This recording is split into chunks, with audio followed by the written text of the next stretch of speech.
I still remember the smell of my mother's kitchen that morning. "Arav, have you seen your tie?" she called, holding up a crumpled navy one. "I'll find it, Ma," I muttered, scanning my drawers. My hands trembled, though I told myself it was excitement. Engagement day. Excitement or nerves? My father joked from the living room, adjusting his tie in the mirror.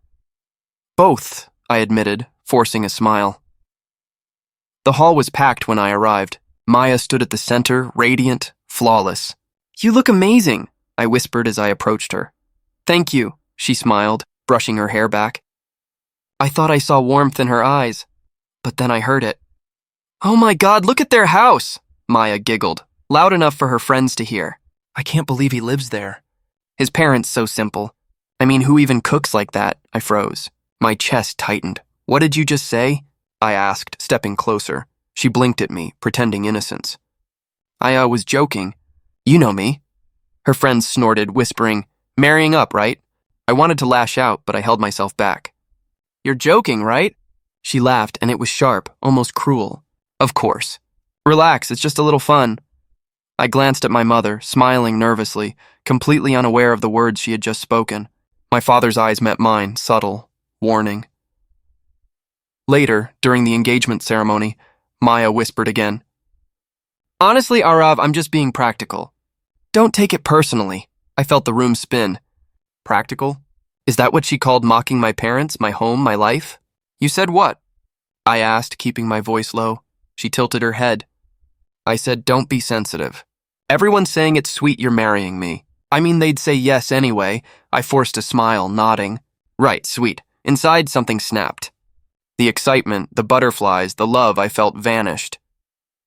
When the ceremony ended, I walked outside alone. I could still hear her laughter echoing in my head, the same laughter that dismissed my family, dismissed me. Was this love? I whispered to myself. Or just a game? I clenched my fists. I couldn't hate her, not yet. But I knew one thing. The man who walked into that hall was not the same man who walked out. I felt a cold clarity settle in my chest. I would never forget. After the engagement, everything changed. "Is that what you're wearing to the rehearsal dinner?" Maya asked one evening, raising an eyebrow at my simple shirt. "It's fine, isn't it?" I asked, hesitating. "Fine?" "Arav, you look ordinary. People notice details, you know," she said, flicking her hair, already half distracted by her phone. I swallowed. I thought simple was enough. "Simple is fine if you want to blend in," she said lightly, smiling at no one in particular. Her parents were worse. At dinner, Mrs. Kapoor whispered loud enough for me to hear, "Your family, they're different from ours." "So humble?" I forced a polite smile. "Yes, ma'am." Maya leaned closer. "Don't let it bother you. They'll learn eventually." I didn't know if she meant me or my parents. Later, when I suggested visiting my mother, she sighed. "Why do we always have to go there? Your parents are sweet, but so small." "Small?" I asked, my voice sharper than I intended. "Just humble." "I didn't mean it badly," she said, brushing it off. I stayed silent, but inside, anger simmered. That night, my mother noticed. "Arav, are you upset?" I shook my head. "No, Ma, I'm fine." "Your silence says otherwise," she said gently. "I'm just tired," I lied. My father put a hand on my shoulder. "Son, never let anyone make you ashamed of where you come from, not even someone you love." I stared at him, heart heavy. "I know, Baba. I just thought I could make it work." "Make what work?" He asked quietly, I whispered. "I wanted to believe her love was real." "Real love doesn't humiliate you," he said softly. I nodded, swallowing back the hurt. Days passed and Maya's acts continued. In public, she smiled, kissed my cheek, called me sweet names. Behind closed doors, she criticized my clothes, my habits, even my choice of restaurants. I felt trapped between humiliation and a strange need to protect her image. One evening, she said, "You're overreacting, Arav. Don't be so sensitive. Everyone loves me." I stared at her, the smile frozen on my face. Inside, I felt empty. Later, alone in my room, I whispered to myself, "I've been lying to myself. Protecting someone who doesn't deserve it." I clenched my fists. "I won't confront her, not yet. I'll watch. I'll see the truth unfold." That night, I resolved to stay silent, to let her act as she would. But I promised myself one thing: I would not forget. Every insult, every mockery, every hidden laugh, I would remember. And when the time came, she would see the consequences of underestimating me. I started watching her the way you watch a storm rolling in. Did you hear that? Aisha asked one afternoon, voice small. She held her cup like it would break. Not really, I said, pretending. Maya laughed in the living room, the sound too bright. She said my accent is funny, Aisha whispered, eyes wide. She said I sound like a child. I set my cup down. Who? I asked, keeping my voice steady. Maya and her friends. They were talking about our house. She swallowed. She laughed at me. I walked in as if by chance. Hey, what's wrong? I smiled at Maya, but my hands were cold. Oh, Aisha, don't be so dramatic. I was only joking, Maya said, voice soft and practiced. You know I love you all. Aisha burst into tears. You said I sound like a child. You laughed at Amma's food, Maya sighed. I didn't mean to hurt her feelings. People have different tastes. My heart pounded. Why would you say that? I asked, trying to keep calm. It was a joke, Maya replied, looking at me like I was the problem. You're taking it too seriously. Is it a joke to make your future sister cry? I asked, voice low. She shrugged. I was with friends. We said things. It happens. You could apologize, I said. I did apologize, she said, rolling her eyes. That night, I sat on my bed and listened to my own breathing. I can't fight every battle, I told myself. But I will not forget. I started saving everything. Why are you on your phone all the time? Farid asked when we met at a cafe. I'm tracking some messages, I said. About Maya? He asked. I hesitated. Maybe. I don't know if I should confront her. Keep your proof, Farid warned. Sometimes silence is a weapon. I smiled thinly. I'm learning to be quiet. At a dinner party later, Maya leaned over to a group and said, loud enough, My future mother-in-law cooks like that? How quaint. Laughter followed. My mother stood by the doorway smiling, and I felt my face go hot. Why would you say that here? I asked later, voice tight. I was being honest, Maya said, sipping her wine. They should modernize. My mother is here, I said, jaw tight. Oh, I'm sorry if she took it the wrong way, Maya said lightly. But come on, Arav, it's not a big deal. It is a big deal to me, I said. You humiliated her. She looked at me like I had accused her of a crime. You're being dramatic, I walked out. Outside, the night air felt heavy. I breathed in cold and let it steady me. Inside, I knew I had begun to change. I told myself, if she crosses the line again, I won't stop her. I'll let her dig her own grave. I would keep watching. I would keep proof. I would wait, always. I watched my mother carry the dish into the dining room. She smiled like always, gentle and careful. Arav, tell them this is my special recipe, she whispered. It's from your grandmother. Of course, Ma, I said, trying to keep my voice steady. Maya opened the lid and made a face. Oh, what is this? It smells like a street stall. We don't eat street food, she said, loud enough for everyone. Mr. Kapoor glanced at his wife with a pleased smile. My mother's smile didn't falter. It's homemade. Please try, Maya waved a hand. No, thank you. We prefer something lighter. This is quite heavy. Come on, it's tasty, my cousin Babar said, reaching for a spoon. We'll pass, Maya said, sipping her wine. Really, it's not our thing. My father's face went still. He always kept his voice soft. Maya, taste a little. It's made with love. She looked at him like he was beneath her. I appreciate the effort, Mr. Khan, but we have different standards. A silence pressed in. My mother's hands trembled just a little. Why would you say that? I asked, my voice low. Maya smiled that practiced smile. I'm only being honest. People should know what they like. You insulted her, I said. It's not an insult, she said. It's truth. How can you be so cruel? My sister Aisha burst out, voice small but fierce. Maya rolled her eyes. This is exactly why I said I needed someone with more refinement. The room shifted. Plates clinked. Someone laughed nervously. My mother looked down. It's okay, Beta. It's okay, she said, but I saw the hurt. I stood up. I need air, I said, voice steady. No, Arav, Maya started. Not now, my father said, reaching for my arm. Please come back. I can't, I said, pulling away. Not tonight, Baba, Maya's lips thinned. You're being dramatic. I left. You can walk away, but you can't hide who you are, Maya shouted after me tonight. Outside, the night hit me like a wall. I sat on the car hood and pressed my face to my hands. Tears burned. You mocked my family, I whispered. You mocked me. My fists clenched so tight my knuckles whitened. I pictured every small cruelty, every joke, every eye roll, every private laugh at our expense. Why did I let her? I asked the empty street. Why did I believe her? I remembered her promises, soft words, vows of forever. The memory made bile rise. You'll learn what it means to lose respect, I told the night. I won't break you. I'll remove you from my life piece by piece. I walked home slowly. The plan in my head was quiet and precise, like a surgeon's hand. I would not rage. I would wait, collect, and act when the moment demanded truth. That night, I slept with a small, cold satisfaction. The man who left the hall would not be the same to return. I would be patient. I would be just... I stopped calling her as often. At first, she laughed it off. You're ignoring me, Maya said the second time I let a call go to voicemail. I need space, I replied later, keeping my voice flat. Space? After everything? Arav, what is this? Are you postponing the wedding? She asked, panic threading her words. Postponed, I said. I think we should delay things. Delay? That's not acceptable. People already know. My mother will be furious, she said.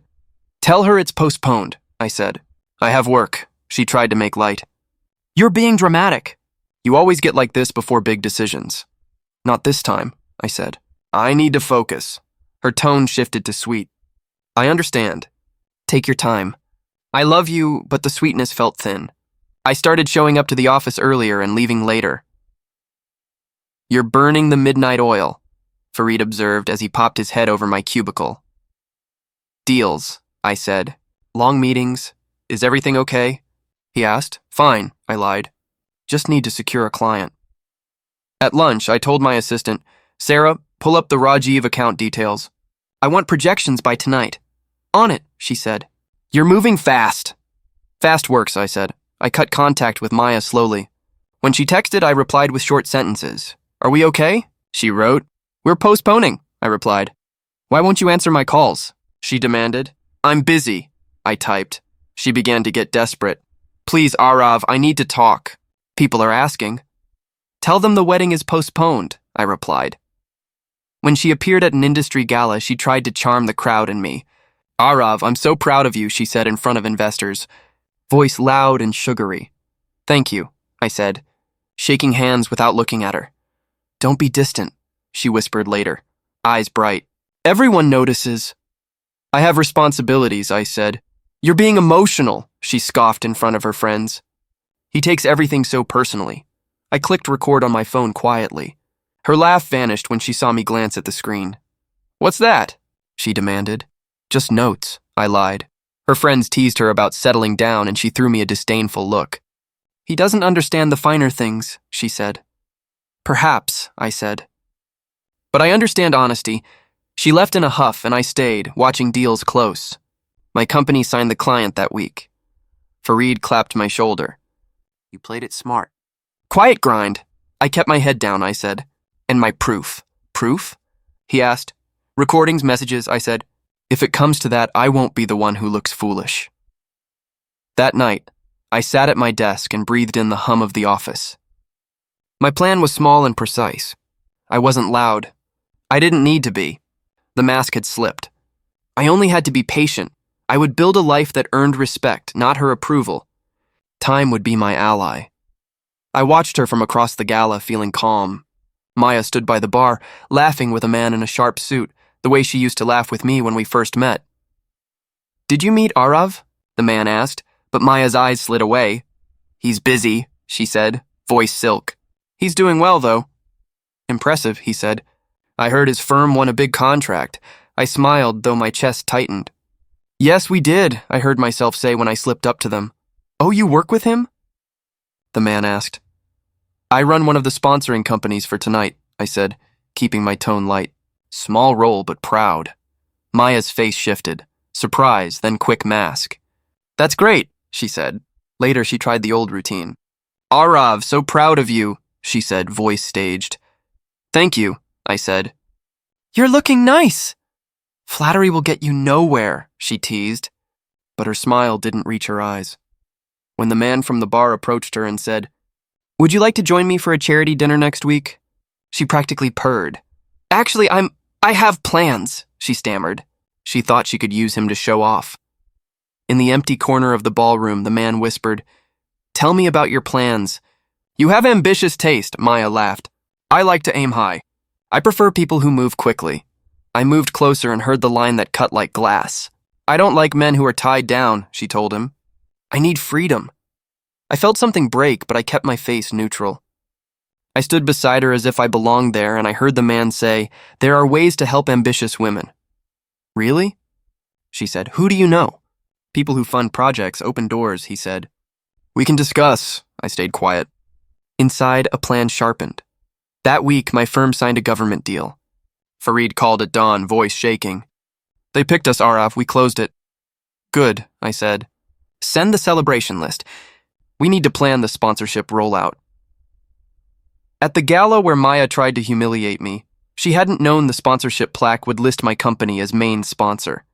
She hadn't seen the banners bearing my logo. When the announcer thanked our key sponsors, led by Khan Innovations, I watched her face as if watching a slow film. "How did you," she mouthed.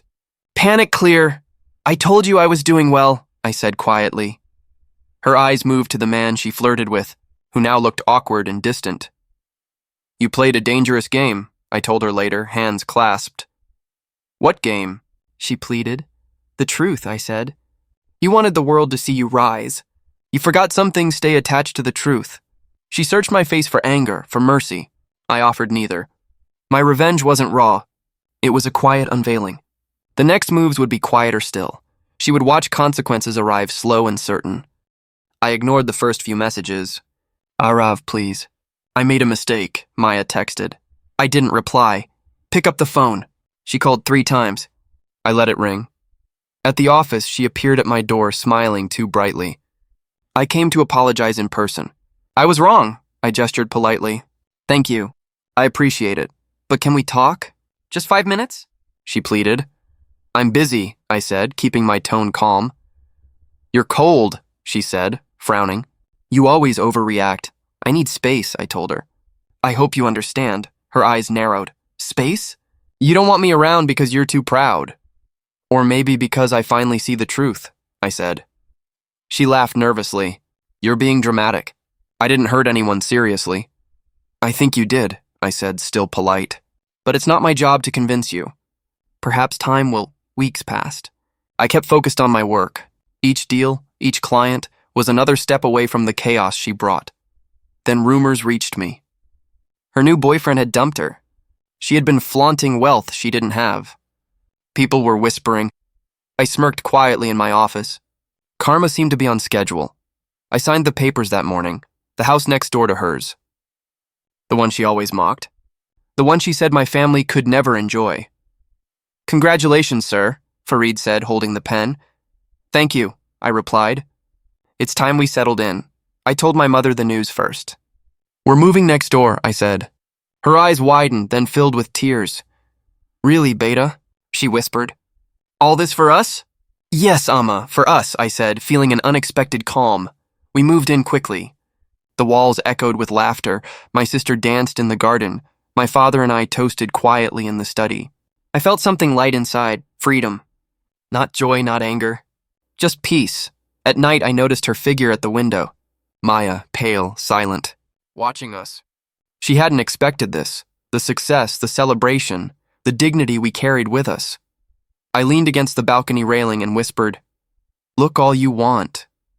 You mocked us once. Now you can't touch any of it." Her face twisted briefly, realizing the tables had turned. She tried texting again. "Arav, can we talk?" I didn't reply. Instead, I laughed softly with my family, letting the lights, the music, the warmth surround me. I didn't need to act. Karma had finished the first phase, and I had built the life she had always belittled. From her window, I saw her regret. I felt no triumph, only calm satisfaction. The man she tried to manipulate was gone. The woman she underestimated was finally gone. And I was free. The lights went on, bright and golden. Fireworks would start in an hour. I could hear my sister laughing in the garden. "Beta, this is beautiful," my mother said, her hands trembling as she arranged flowers on the table. Just enjoying it, Ma, I said, smiling. You deserve this. My father clapped my shoulder. Arav, you've done well. All of this for the family. I nodded, feeling a calm warmth I hadn't felt in years. Guests started arriving. Friends, colleagues, neighbors, all coming to celebrate. I made introductions, shook hands, laughed politely. Everything was perfect. Where's Maya? Someone asked. She isn't invited, I said softly. I heard the crunch of shoes on the gravel. I looked up. She was standing at the gate, hand on the railing, face pale but composed. Just passing by, she said, voice light, trying to sound casual. I didn't respond. She wandered inside anyway, pretending she belonged. But her eyes widened when she saw my mother smiling, my father laughing with guests, and Aisha twirling in the garden. Is this real? She whispered to herself. I approached her, voice calm, quiet. You mocked my family for being small, but now we're standing taller than ever, she froze. Tears welled up, running down her cheeks. Arav, please give me one more chance, she pleaded, voice trembling. I looked at her, my chest steady, my hands relaxed. You taught me something, I said softly. Love isn't proven in words. It's proven in respect. Her face crumpled, shock and regret mixing with desperation. I don't understand, she said, sobbing. I can't believe this. You mocked our home, our lives, our hearts, I continued. Now you see the truth. Actions matter. Respect matters. Love alone is not enough. She reached for my arm. Arav, please just listen. I stepped back. No, this is a lesson you will remember. Not from anger, not from me, but from what you've watched. She fell to the ground, silent sobs shaking her body. I didn't move closer. I didn't speak louder. I simply turned, letting the lights of the celebration wash over me. Fireworks began, bursting across the sky. My family looked up, faces radiant. I joined them, feeling the sound of laughter, music, and crackling lights filling the air. I glanced back once. She was still there, pale, broken, witnessing a life she had tried to ridicule. I didn't say another word. Instead, I focused on my family, on the warmth and pride around me. This night was ours. The house, the laughter, the joy, everything she couldn't touch. I walked through the garden, clinking glasses with friends and neighbors, my chest light, my heart calm. For the first time in months, I felt free. I didn't need her apology, her love, or her presence. This was real. This was ours, and I smiled. The night sky exploded with color, but inside I felt something brighter, peace, respect, and the knowledge that we had truly risen. The house was quieter than it had been in years. Maya was gone. Her car was gone. Her laughter, the fake sweetness, the thinly veiled cruelty, all gone. I poured tea for my father that evening. It feels strange, I said, sitting beside him. Peaceful, almost too quiet. He smiled softly. Sometimes the storm leaves silence behind, he said. I never thought I'd feel this calm, I admitted. I used to be so broken. Tell me, he said. What broke you? I looked down at my hands. I trusted her. I believed her words, her promises. I protected her from everything, criticism, reality, even her own mistakes. And she mocked it all. My family, my home, my life. My father's eyes softened. And you learned what? That protecting someone who doesn't care hurts more than any fight, I said. I felt humiliated, angry, lost. I thought revenge would fix it. Son, he said, resting a hand on my shoulder. Revenge doesn't heal. It just shows the truth. I nodded slowly, letting his words sink in. That's what it was then, I whispered. Not revenge justice. I didn't destroy her. I didn't make her suffer directly. I just stopped protecting her from herself. You allowed the consequences of her actions to speak for themselves, my father said. And in that, you gave yourself freedom. I felt the weight of the past months lift. I never realized it before. I thought I needed to act loudly to humiliate her back. But it wasn't about her. It was about me reclaiming my life. He chuckled softly. Sometimes the best lessons are quiet. I looked around the living room. The soft glow of lamps, my sister reading in the corner, my mother humming in the kitchen. Life had returned to its rhythm. Real, grounded, unpretentious. And you forgive her? He asked. I considered it. Not because she deserves it, I said slowly. Not because she apologized or changed, but because I deserve peace. I deserve to stop carrying the anger, the humiliation, the memory of her lies. He nodded. That is wisdom, son. Forgiveness isn't for them. It's for you. I sipped my tea and felt a warmth I hadn't in a long time. I thought revenge would heal me, but justice, patience, and watching the truth unfold that healed me instead. My father smiled and looked at me with pride. You've grown, Arav, from boy to man, from heartbroken to free. I leaned back, breathing deeply. The night outside was calm. The streets were quiet. And inside, for the first time in years, I felt complete. Maya was gone, but her memory no longer hurt. I'm free, I whispered to myself. And in that silence after the storm, I finally let it go. The anger, the grief, the longing, all of it. I forgave her. Not for her, for me. Peace settled into the house like a long-awaited guest, and I smiled. Finally whole. My phone buzzed while I was in the kitchen. Maya. I opened it cautiously. Her message was long, full of apologies, regrets, promises she would never make again. I'm sorry for everything, it read. I was blind, selfish, and cruel. I hope one day you can forgive me. I stared at the screen. My thumb hovered over reply, but I didn't type a word. Instead, I looked around the house. My mother was in the living room, laughing while teaching Aisha a new recipe. My sister twirled around, dreams spilling from her words like music. My father leaned back in his chair, eyes warm, voice steady. I'm proud of you, Beta, he said, smiling. You kept your dignity. You handled everything wisely. I nodded, feeling it deep in my chest. Thank you, Baba. I finally understand. My mother joined me, placing a hand on my shoulder. You've given us joy, Arav. You've given us strength. I watched her eyes sparkle as she stirred the pot and realized the life I built wasn't just mine. It was ours, strong, proud, respected. No message from her could change that. No words, no tears, no apologies. I remembered the months of pain, the humiliation, the lies. And I thought about what it taught me. Love built on mockery dies fast, I whispered to myself, but respect that lasts forever. I closed my eyes for a moment, feeling the warmth of my family around me. The laughter, the chatter, the quiet pride, all real. Not forced, not fake. I felt a calm I hadn't known in years. A weight lifted from my shoulders. The anger, the heartbreak, the longing, gone. Maya's message stayed unread. My peace was intact. My family, my life, my choices, solid, strong, unshakable. I smiled softly, letting the sound of my mother's laughter fill the room. I listened to Aisha talking about her plans for the future. My father's steady voice gave me reassurance. I realized then that respect is the foundation. Not words, not promises, not fleeting affection. I had learned the hard way, but I had learned it. And that night, as I lay down, I felt something I hadn't felt in years. Real, deep peace. No anger. No regret. Only quiet satisfaction and the knowledge that the life we built together would endure. I closed my eyes, letting the silence carry me. Finally, I was free. Finally, I was at peace.